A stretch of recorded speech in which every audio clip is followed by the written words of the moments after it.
Hello my friends and welcome back. Today I'm going to do what I promised a little while ago and talk about procrastination, because I think I've been guilty of a bit of this. To be fair, the last couple of weeks have been full on really busy. Sort of the last warm days of sort of summer, before we got hit by a truly Antarctic blast yesterday. It was really chilly here, and it was a bit of a shock, 3 days ago, and barely struggling into double digits. That's Celsius, by the way, yesterday, and with a really cold wind. So it was sort of, 11 degrees, but it felt like 5.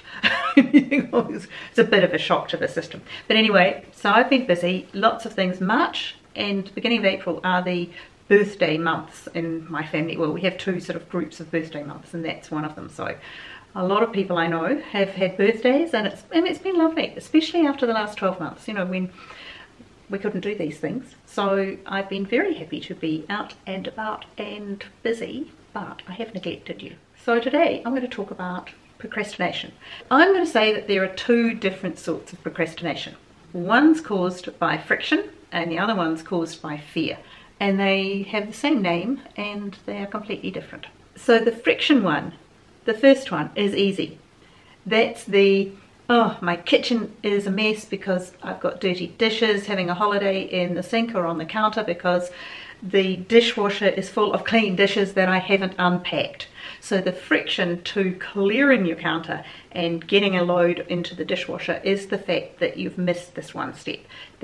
And that's the friction. Can't be bothered unpacking the dishwasher. I know, and we all do it from time to time. I know, I do. This morning I did it in the morning while my coffee was making itself, and normally I try to do it at night. So I get up in the morning, I've got a clean dishwasher, clean counter, and it's just easy to start stacking things for the day. But that's one of those things. So something like, oh, the laundry's building up, or I haven't been to the supermarket. That tends to be that the friction there tends to be that you haven't made a meal plan and you don't really know, apart from the obvious, what you need to buy. Or it's really cold and you don't want to go out on a rainy, very windy Sunday. Those sorts of things. That's friction. And the fix for that is boring and predictable. It's routine. It's make the meal plan so you know what you have to buy, so at least when you go to the shop so you can order online, it's simple. It just take away the friction, take away the thing that's between you and getting the thing done. I can't do X because I haven't done Y. That's sort of easy. And routines, the habits, the morning routine, the evening routine, those things that you just do on autopilot, that gets rid of an enormous amount of that sort of procrastination. Right, got that one out of the way. Let's have number two, because this is the important one. This is the fear one. This is the big stuff, the overwhelm, the thing that causes anxiety. This is something like starting a major project, dealing with a difficult situation at work, finally accepting that you have to commit to a whole life health, new sort of regime because you've been to the doctor and the doctor said you know what you have to do to keep yourself healthy. Those sorts of things. And we come up against these, not in the same way that we come up against the little stuff, but they're often the things that hang over us. And for me, obviously, I deal with a lot of people who are talking about downsizing, who are thinking about doing it, but just cannot face this. But it's not only, goodness, listen to those birds. It's not only for something like downsizing. It comes across the whole range of things that we face as we go through life. We are concerned about overwhelm. We are concerned about, what if I fail? What if I'm embarrassed? What if I'm rejected? What if I'm frankly not skilled enough to do that thing?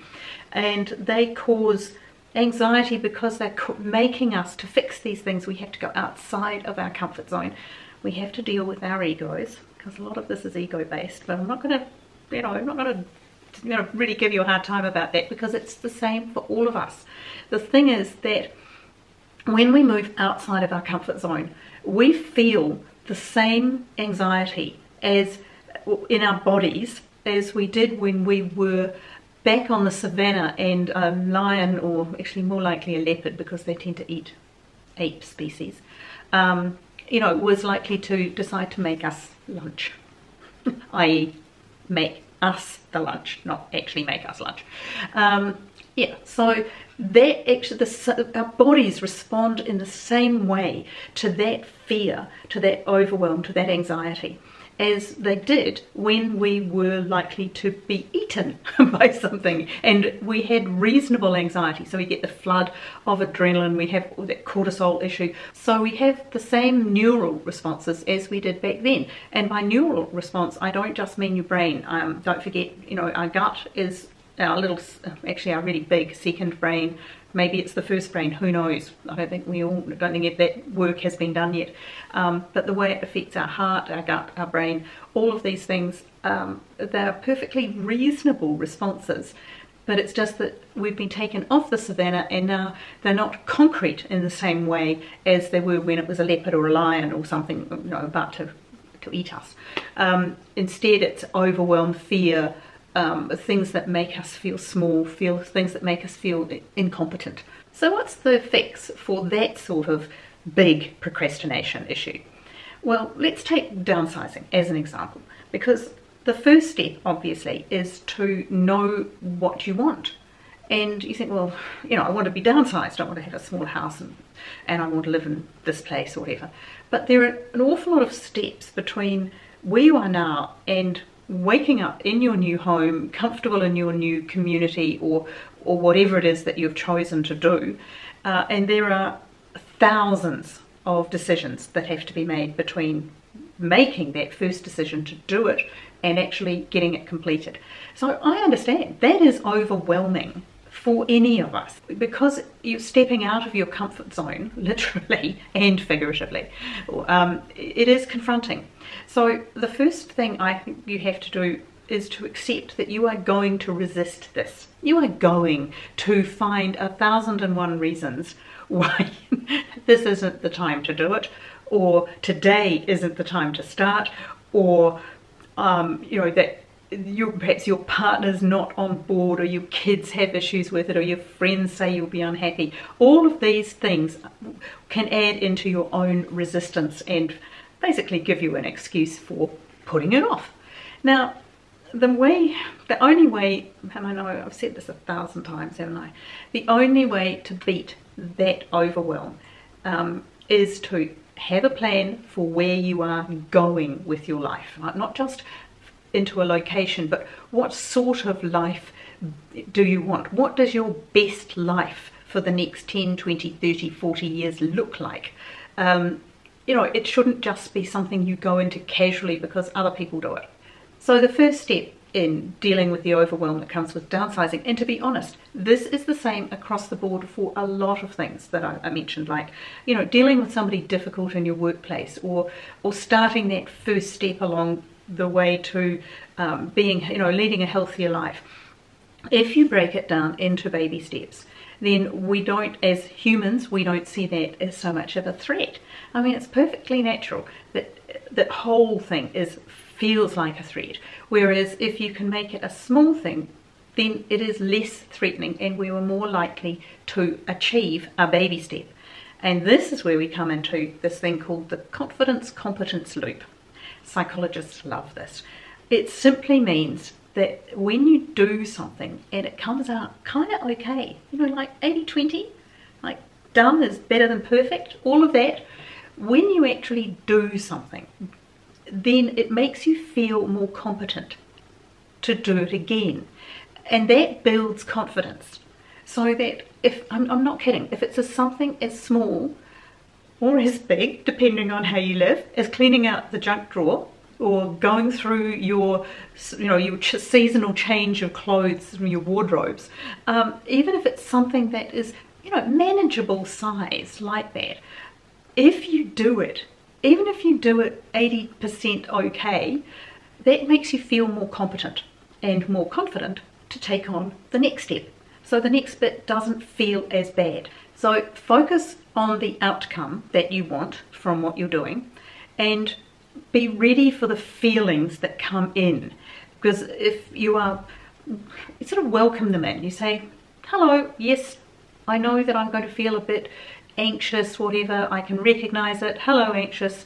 Hello, my anxiety. Nice to see you, but you're not invited for dinner. You know, say hello, recognize them, acknowledge them, and open the door so that they can leave. Thank you, because they're not staying and they're certainly not taking up residence. Okay, just chuff them out, just quietly, just politely ask them to leave, because you've got a job to get on with. The other thing is, of course, to give yourself some priority time, because I know a lot of people say, oh, I'm gonna do that. You know, I'm going to do that sometime.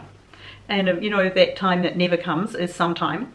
So say to yourself, hey, I'm going to do this on Saturday afternoon, or I'll set aside some time Tuesday evening and I'm going to actually do maybe as little as 15-30 minutes of one part of one room, maybe a bookshelf, maybe start decluttering your files, the paper ones and the ones on your computer. Do something and go, right, I've got this part of time, I can't, it's after I've had a meal, I've tidied up, I'm ready to put away, but for 30 minutes or 15 minutes even before I sit down and watch some Netflix and go to bed, then I'm going to be doing this, and I'm going to complete a small task.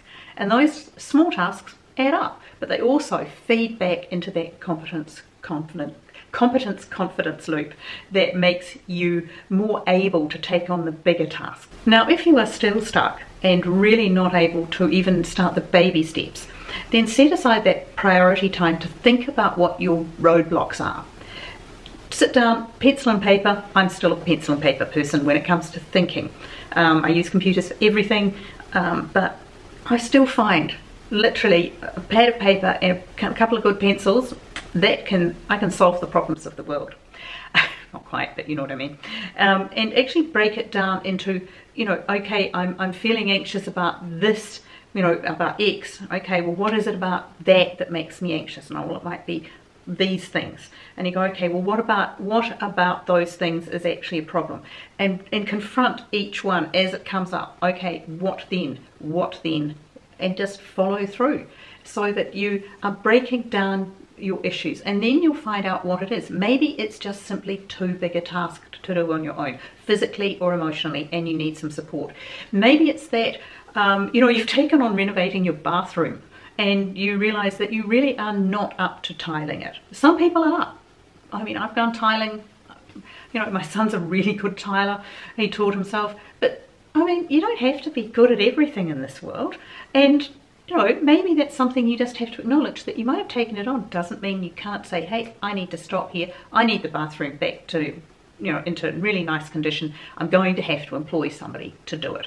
And as soon as you make that decision, if you really have put yourself in a situation where that's causing you anxiety, then making the decision will let you then make the next step. Find a tiler, ring your tile shop, ask for some pet tilers who can, you know, work for you. Ring around a few, find one who's got a gap, ask them what their rates are, how fast they work, that's important, and work from there. So when you've found your roadblock, if your roadblock is that you can't declutter because you're, you know, sentimentally attached to so many things, then the only hint I can give you for that, I've got lots of hints about you know, the sentimental things, but they can fit on another day. But for a start, you can go to your laundry and do, you know, just work quietly through all of the stuff in your laundry, because honestly, who gets attached to laundry liquid? I'm sorry, now if you have an attachment issue to your laundry liquid, that may be another problem altogether. But you know what I mean, that pick somewhere that's not emotionally charged. So don't start by going through your photos or the things that you inherited from your parents, or you know, the children's artwork. And yes, I know you have some of that still, don't you? Don't go there first. Go to the small stuff first, or the least emotionally charged stuff, like, you know, the bathroom, the laundry, and get that, so you can start building this confidence that you've got it underway. At least you are fulfilling for yourself that commitment to get this underway. And finally, there's an outcome from the downsizing, decluttering type of procrastination. When you get that underway and you get into it, you can learn from the actual process. I found that it can clear your way, or it can actually show you the way. And by what I mean by that is that when it clears the way, it literally gets rid of the stuff.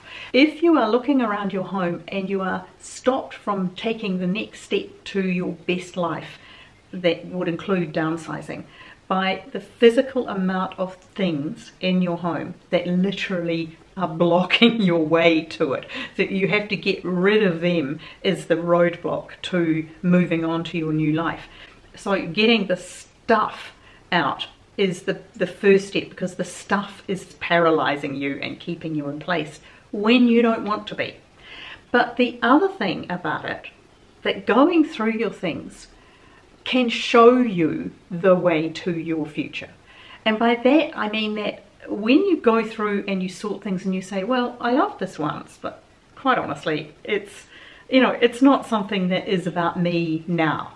Maybe it was about me when I had, you know, a whole lot of kids around the place, or I was busy, you know, doing a big garden or something. That it doesn't matter what it is. There will be things that you come across that you have just taken for granted, and you've given them real estate space because they've always been there.